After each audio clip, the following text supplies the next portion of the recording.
All right, we're live. So, hi everyone. Welcome to the Livestream Wellness Series. I am your host, Laqwanda Roberts-Buckley, and content creator behind the YouTube channel Laqwanda's Heart, as well as founder of Healing Black Women on Instagram and Facebook. Tonight, we have a special guest with us, which I am super excited to have. We have Miss Portia, and she is the founder of the Silver Pride Project, which is based out of Dallas, Texas.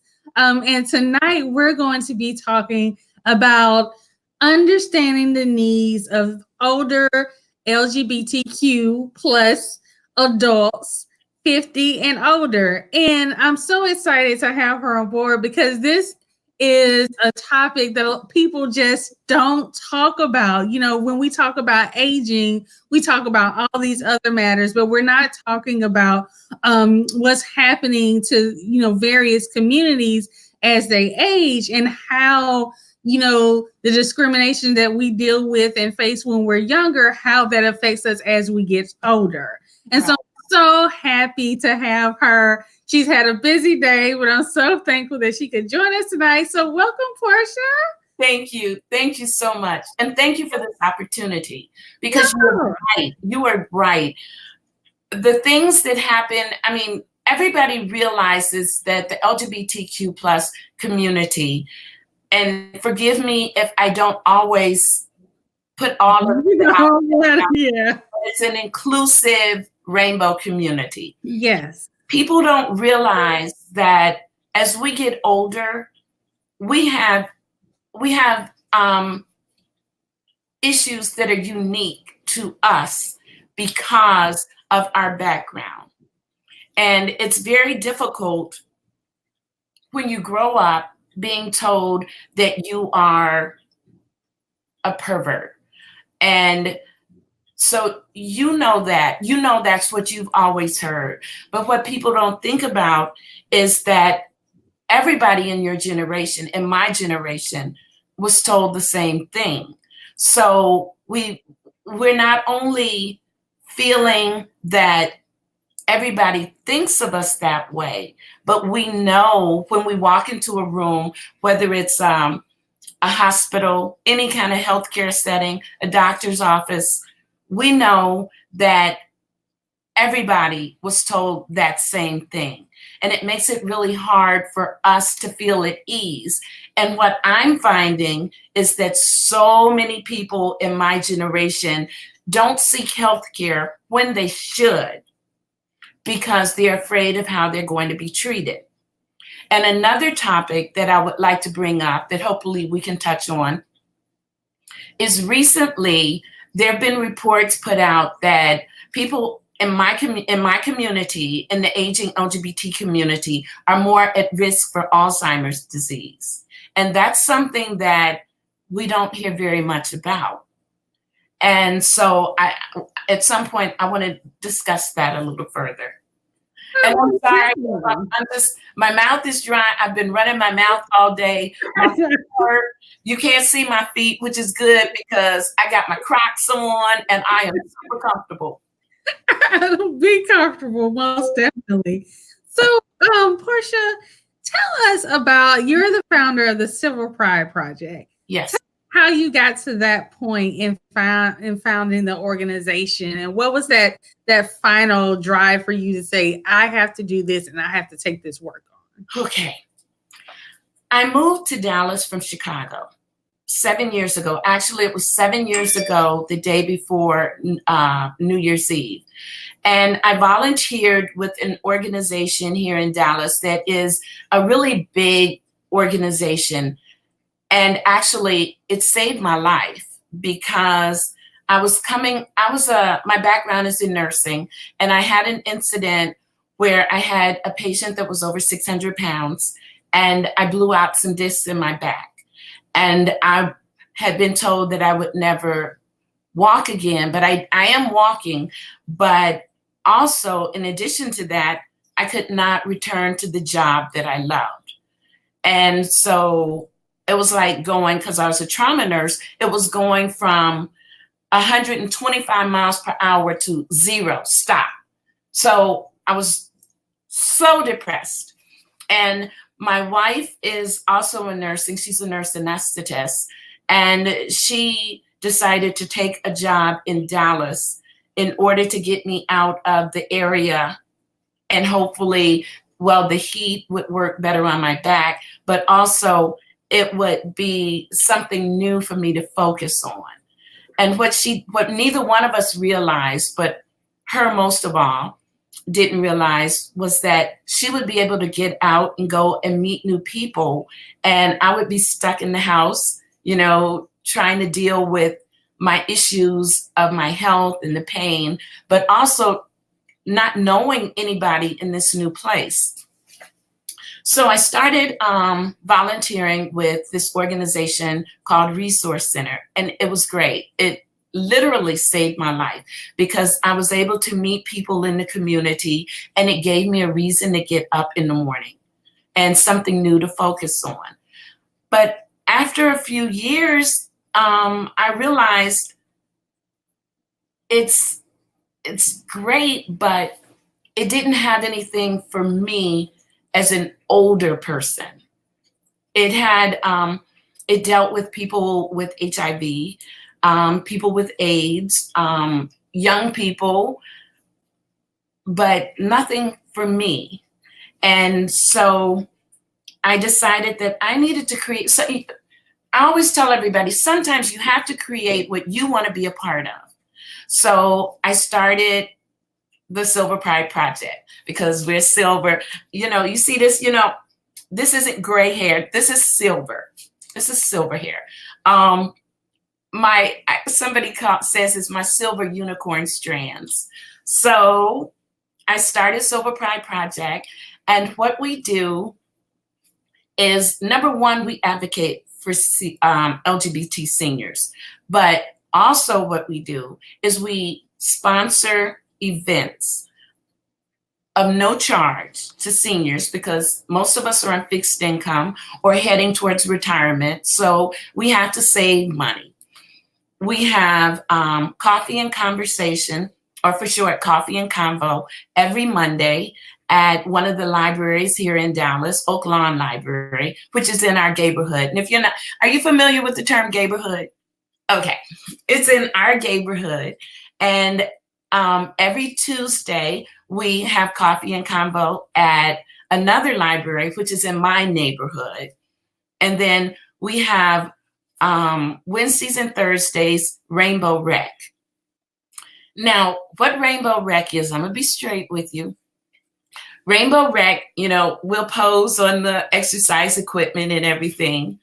And then we go and eat donuts and bacon and just have breakfast and all sorts of stuff. So we have a lot of fun. And it looks frozen, so I don't know if I should be doing anything. You're fine. Oh, okay. And I'm looking at my eyes and they look strange. I'm not high, I swear. I'm just tired.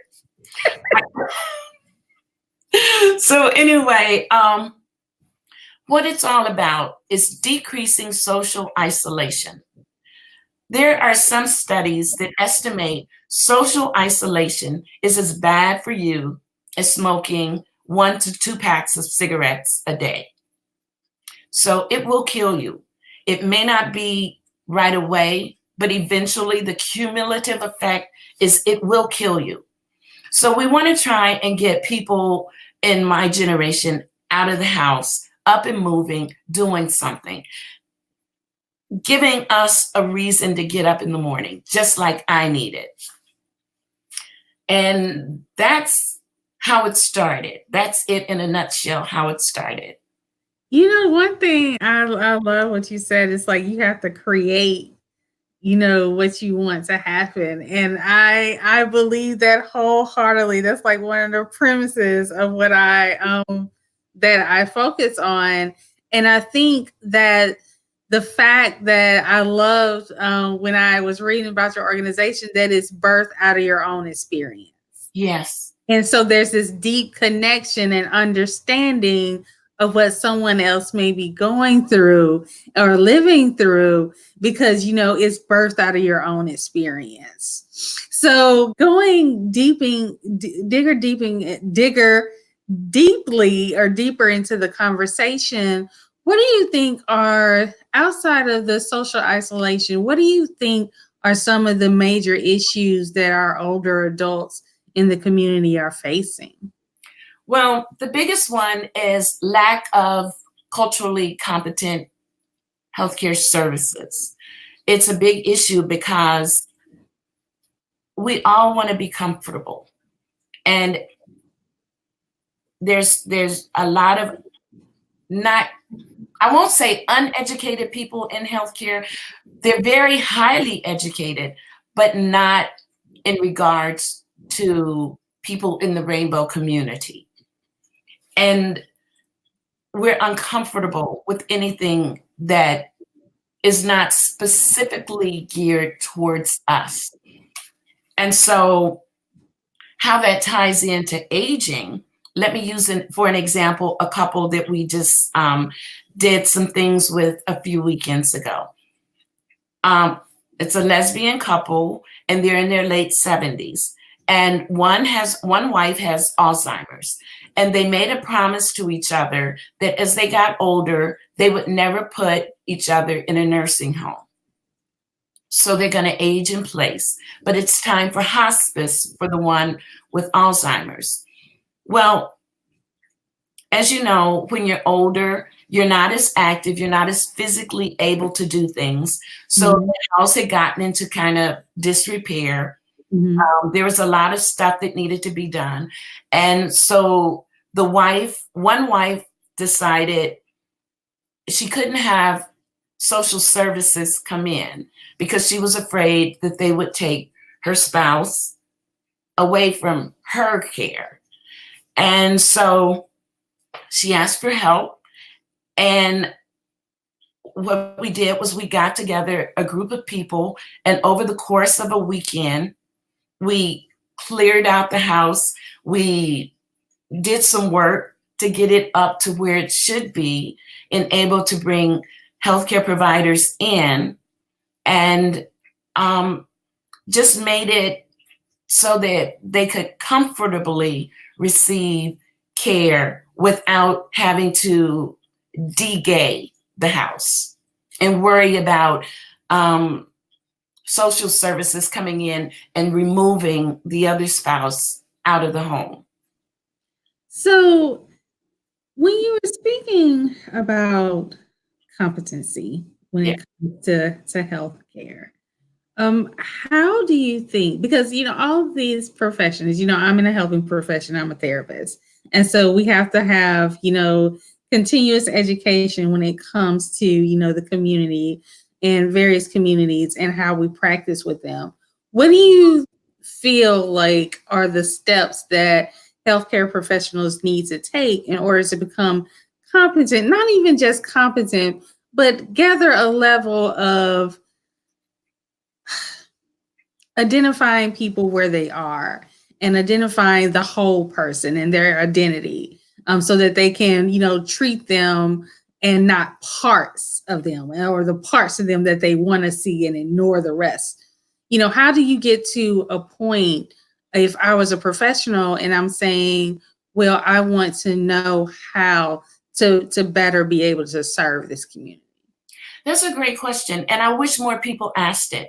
The biggest thing is you need to make sure that your staff undergoes some LGBTQ specific cultural competency training. But when it comes to seniors, you want to make it senior specific. We're very visual people. And I tell you, one thing that puts me at ease right away is seeing that rainbow, So after you get this training, if you could have somebody that just puts like a little rainbow sticker somewhere on one of your office doors or something, or maybe on the name tag.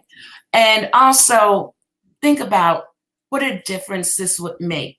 You walk into any doctor's office, any dentist's office, any hospital, and they got all these magazines laying around.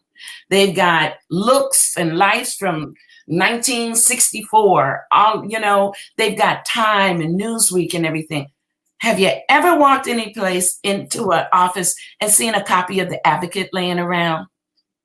Or seeing something that is friendly to that makes you think that these people are LGBT informed?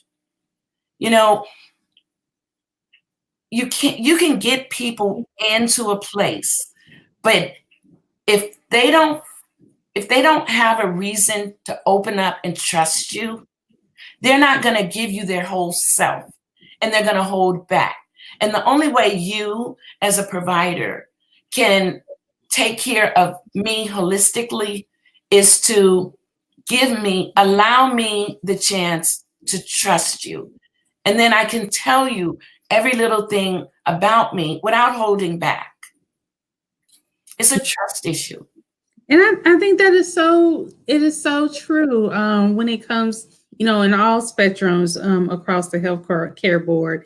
It is a major trust issue because you want to feel safe. If you spent your life being discriminated against, if you spent your life feeling rejected, and you're going into this space, the last thing you want to feel is that level of rejection again. Right. Especially when you're vulnerable and you're trying to get well. Regardless if that's physically or mentally or whatever level it is, you hit it right on the head there. It's like there has to be a level of trust so that I know that I can tell you what's going on with me and not get rejected by a professional who's supposed to be helping. Right. And I think that is so imperative, and that again that we have. And it's important that not only that we're looking at these organizations or these agencies to train their professionals, but also that we begin to push the trainers that say, hey, we need you to develop this specific training regarding this specific population because we have needs that aren't being addressed. Right. And it's levels to this. Because, we have to start pushing and saying, hey, you're not talking enough about what's going on with our older adults in our community. And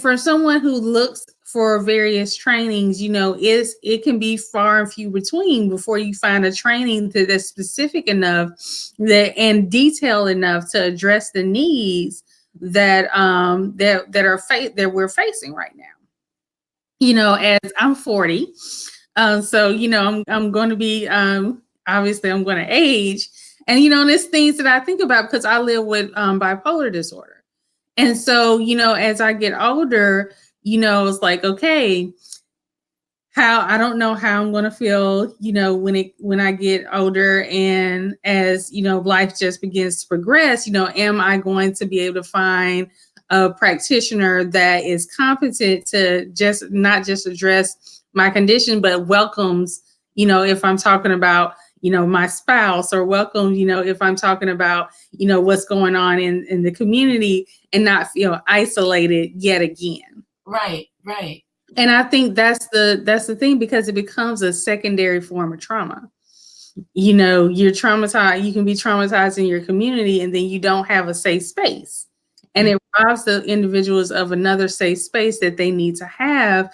And when you pull that level of trust from someone, it's hard for them to get it back, and it messes it up for the next provider who may be the ideal provider for them, but that trust is gone. So, and I do love, just the common sense things like having representation, having a rainbow, I remember being at work and someone put a cupcake with a rainbow on my desk. And I thought it was just the most wonderful thing in the world because I was the only member of the community in the office. And so, it gives that level of, okay, I belong here and someone recognizes me. My full identity. Oh, girl, yes. Yeah. I'm sorry. But no, go ahead. But it's about the recognition of the full person and the full identity. And I think we have to get to that point. We have to get to that point. Yeah. So when we are talking, I know you talked about, you know, the studies and the things that are out there. What is the research saying regarding our older adults now? You know, it's, even though social isolation is a huge problem, also historically, we have not been the best self-care. I don't know how to phrase it correctly, but we've had to deal with stress all of our lives. And one way that we've dealt with that stress is doing things like smoking, drinking, overeating. You know, if we can't get acceptance outside, then we find ways to feel good that may not be the best things and the healthiest things for us. Mm-hmm. So we've kind of created some issues, some healthcare issues right there. And then feeling that we can't always trust people in healthcare because they may not have our specific best interests at heart is very hard to deal with. Mm-hmm. I'll tell you a couple of things that happened to me. I had to have a procedure done at one of the Dallas hospitals. And like I said, my background is nursing. And I was in the pre-op area, and there was a curtain. I don't know why people think curtains are walls, but there was a curtain, you know, separating me from the outside area. And I could hear two nurses, which made it all the worse because I am a nurse. I could hear them saying, "Oh, I'm not going in there. You know, them people nasty. You know what they do, you know," and just making all these comments. And it took me a minute. And then I realized they were talking about me. So one person comes in to start my IV, and I got decent veins. You know, I can squeeze my arm and them bad boys pop up. And for some reason, she couldn't get my IV line started. And then somebody else came in, and somebody else came in. All told, I got stuck, and I kid you not, I got stuck 20 times trying to get an IV started, And I was getting really scared, you know, because I'm getting ready to have anesthesia. And I'm thinking, if they're treating me like this and I'm awake, what the hell are they going to do to me when I'm under? So I'm texting my wife, and she's at work, and she's a nurse anesthetist, so she couldn't come. But so she gets in touch with one of her colleagues that worked in that particular hospital. And that CRNA came and got my line started. But I was still terrified because I didn't know if they were going to be taking pictures of me or making fun of me or anything, you know. So something that should have been very simple could have turned into a tragedy because I was so stressed. Now, then the second thing, I had to go and have a very simple thing. It was a colonoscopy, which everybody should have. And this, because of what had happened before, my wife did take off from work to go with me. We get to the hospital, and it's a big hospital. And they had on my medical records that that I wasn't married. And I was married. I mean, we've been married since the day after marriage became legal for gay people in Oklahoma. Even though we live in Texas, we went to Oklahoma to get married. And so I said, "Oh, wait. Nope, you all got to fix this because, again, I'm going to have anesthesia. And if anything went wrong, they would have tried to contact anybody and everybody except the person that knows me best, my lawfully wedded wife." And they told me that they couldn't change it in the computer. And I was like, "Why? Why can't you change it in the computer?" And they said, well, because our software, going all kinds of excuses. Our software won't let us, and all of this. So I'm like, you know what? Then I'm canceling this. I'm not going to do it. And I took the paper out of the clerk's hand, and I took a picture of it. And I said, and I'm getting ready to post this because this ain't right. And he said, well, we can change it if you have your marriage license with you. How many straight people do they expect to walk around carrying their marriage license? So why should I be any different? If you had told me I needed to bring it in, I would have. But I'm assuming you're going to treat me like you're going to treat everybody else, right? So I didn't have my marriage license. And I'm really panicking now because here she is. She took off from work to be with me. She's getting impatient. Oh, it's going to be okay. It's going to be okay. But no, it's not going. Oh, by the way, my wife is 20 years younger. So she sees things differently. So anyway, after I took this picture and said, I'm going to post it on social media, 10 minutes later, all of a sudden, their software let them change it to married and with my wife's name in there, in the records. Come on now. Come on. Yeah. Yeah. So that's kind of what life is like for us. And it seems like a simple thing, but now I'm stressed. Yeah. I'm worried. My blood pressure's over the charts, and they're going to give me anesthesia. And even though the problem has been resolved, you, I, and everybody knows that it's not procedures, it's anesthesia. And if my blood pressure is skyrocketing and I'm stressed, you know, it's not a good situation. Everything turned out fine. And the person doing my colonoscopy was a doctor who was a friend of my wife's. As a matter of fact, they worked together. So, you know, it could have been a situation where if something happened, the doctor knew very well that that was my wife, but legally, from the hospital's point of view, they would have been saying, well, we can't let her dictate to us what's going to happen because she's not listed as a spouse. So when individuals face issues such as this, what's your recommendations? What steps would you say that they need to take if they find or feel as if they're being, you know, basically discriminated against? Speak up. Speak out. You know, make an issue. Make a scene. Because one thing people, corporations, businesses, everything, one thing they hate is bad press.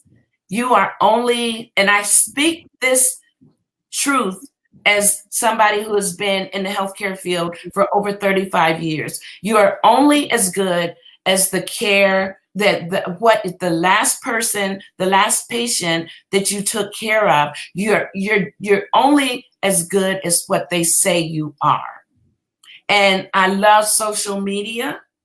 I did not hesitate. I knew if I hit them with that, they would come around. And I was not kidding. I pulled that piece of paper out of that boy's hand so fast and took a picture of it before he could say anything.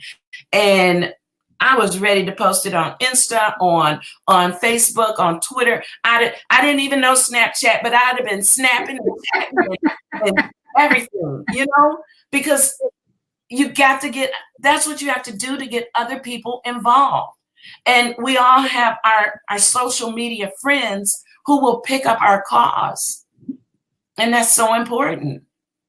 I mean, how I got involved with you. I know. On Instagram. I know, Instagram. I had interviewed Char Thriller. Yeah.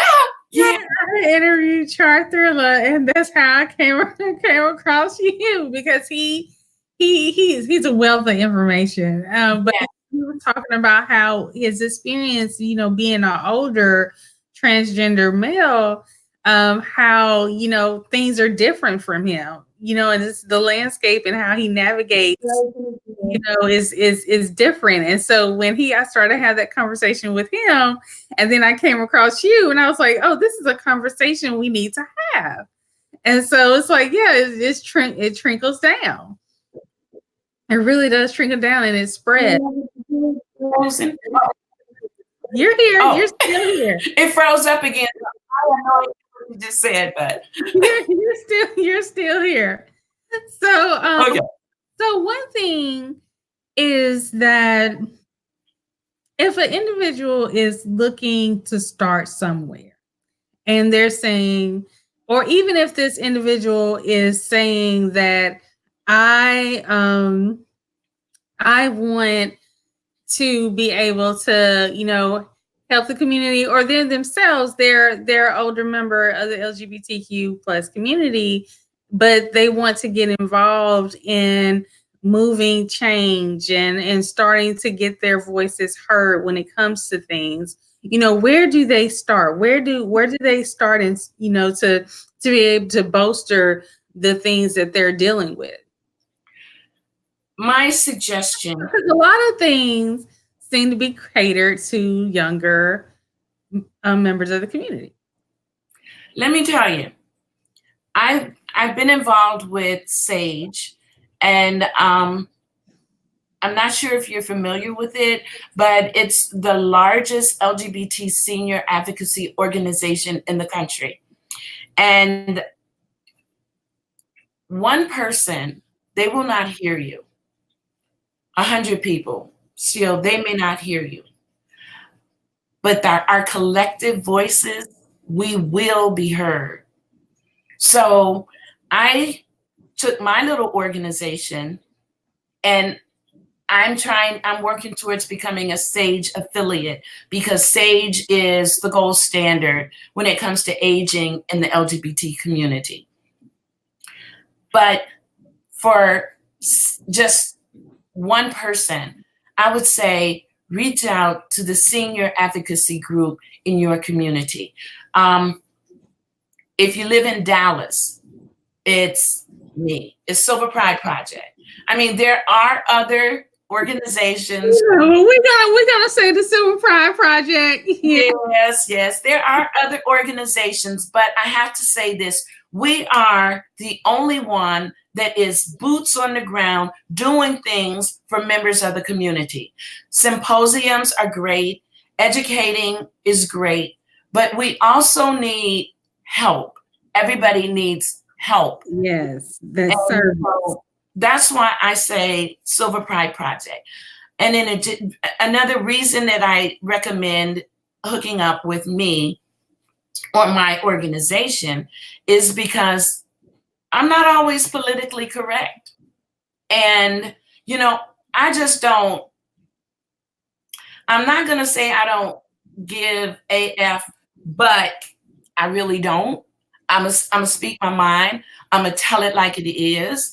And because I don't have like these big, massive grants and super funders and all of that I have to be a good little girl. Yeah, that you got to play that role too. Right.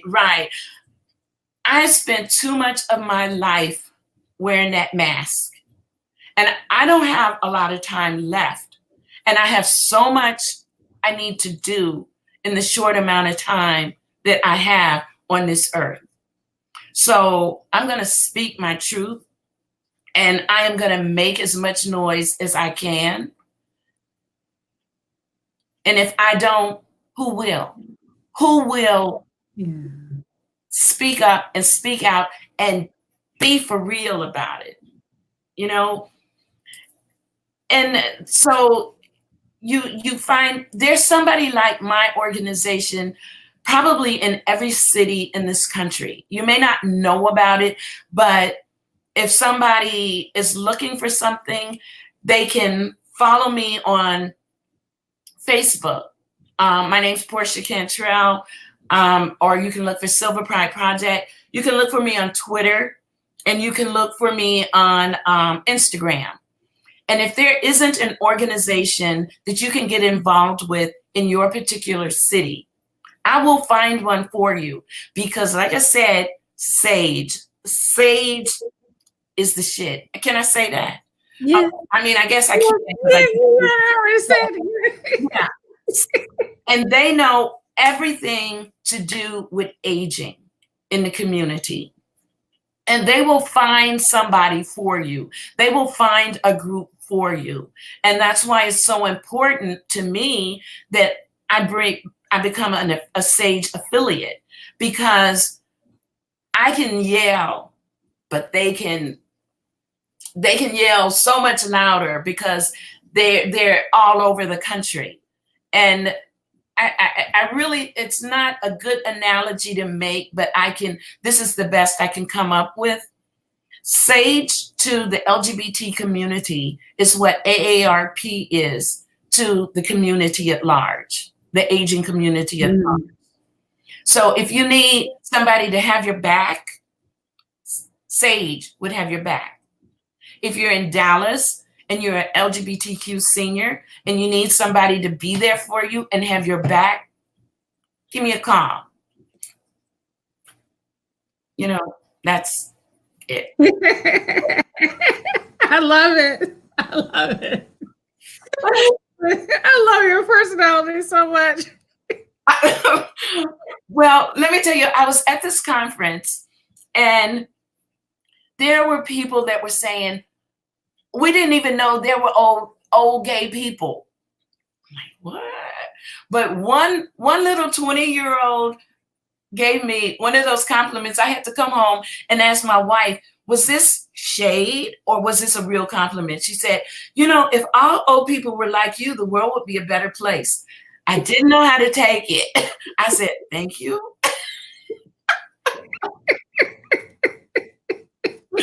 I enjoyed myself today. I really did. It was good. That is so awesome. That is so awesome. So I know you wanted to discuss when it comes to research when it comes to Alzheimer's. So can you fill us in on what the research is saying with regards to members of the community? Okay. Some of the research has to deal with, and I will email you some links after this is over, and maybe you can. I can put them in the description. But some of the research has to do with the fact that we are born this way. We are born who we are, and whether that has to do with DNA or genes or whatever. So there also may be some sort of connection with our DNA or our gene makeup that makes us predisposed to being more susceptible to Alzheimer's disease. And that was something that had never been explored really until recently. And this article, as a matter of fact, a couple of articles that I've read about recently just came out of the University of San Francisco, or one of those universities in California. It's a very liberal, California is a very liberal state. So of course they would spearhead something like this first. And the reason that can be a real problem is when you start talking about our older trans sisters and brothers. Yes. As they develop Alzheimer's, they may start to begin using their dead name again. And even though they've lived their lives out as Susan, for lack of a better word, as a trans woman named Susan, but then the Alzheimer's kicks in, they go to a facility, a nursing home, and all of a sudden they're reverting back to George. Now, Susan knows who she is. And why that's a problem is because Susan may be disconnected from George's family. And then here comes George's family, who has had nothing to do with them forever and a day. And all of a sudden they're saying, yeah, all that BS they were telling you when he came, became a resident here. Well, so now he's really who, I'm getting myself confused. But anyway, It can be an issue, especially when you're talking about property and things like that. Yeah. Also, you have the issues in nursing homes of housing, whether you're going to house a trans woman in a room with another female, or especially this is really relevant if they've been taking hormones and everything, but they never had an actual surgery. Mm-hmm. So you can understand the issue where a trans woman that may still have a penis would be in a room with a straight female. And it just gets really sticky. And, there's all sorts of documents I've learned at this conference that you need to have in place before you start losing your sense of who you really are. Yeah. There's so much I want to send you, girl. I mean, I will. And some of this stuff I just learned at this conference. And some stuff, let me tell you, think about this. As a trans female, you still need to have a prostate exam. As a trans male, you still have to have a mammogram. There are things like that. And sometimes people go in to get these things done and you're already uncomfortable. Mm-hmm. So if you don't have somebody culturally competent, who's been culturally competent trained, they can make it even worse for you. So sometimes people say, I'm just not going to do it. Yeah. I'm just going to ignore it. Gets to be problems. Yeah, that's a major issue, because people put off procedures that they really need and can be life threatening if they don't have it. And it's this fear of rejection and discrimination that shouldn't be in place when it comes to healthcare. Yes. It shouldn't be in place when you're trying to get well. It shouldn't be in place when you're trying to make sure that you're a healthy, whole person. Right. It dehumanizes a person when they have to go through that experience, and even thinking about it. The anxiety from just thinking about, if I go and I have to get this mammogram, what is anyone going to say, to me? How are people going to respond to me? Or, if you're an older transgender male and you are going through things and you're like, okay, I need to go to the doctor. How's the doctor going to respond? And these are issues that people should not have to go through just to be well. And I don't think people in the cisgender community really take for granted the ability to go to the doctor, not have the doctor question you about every single thing that you do, and not make you feel, inhuman. Right. It's like they strip your humanity away from you. And the only thing you're trying to do is be whole. Right.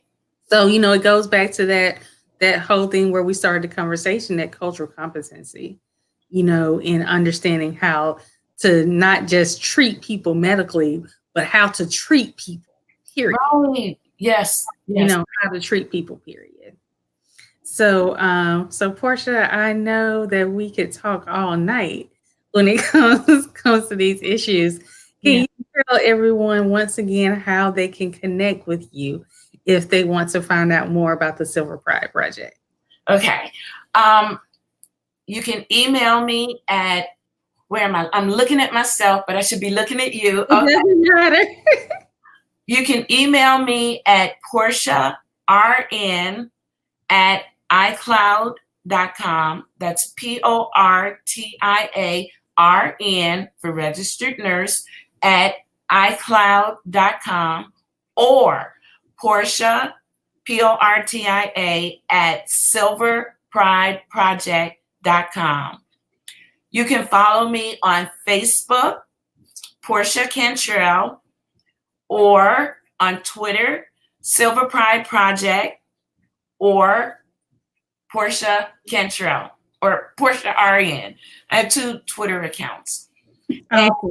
I'm also on Instagram, which is that's my social media of choice, Insta.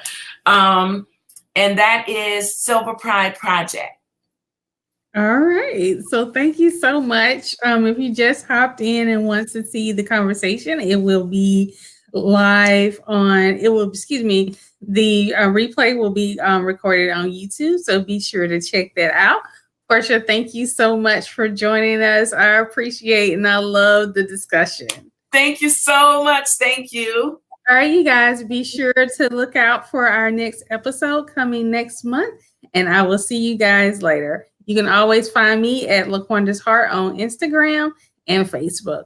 Bye. Bye. Hold on.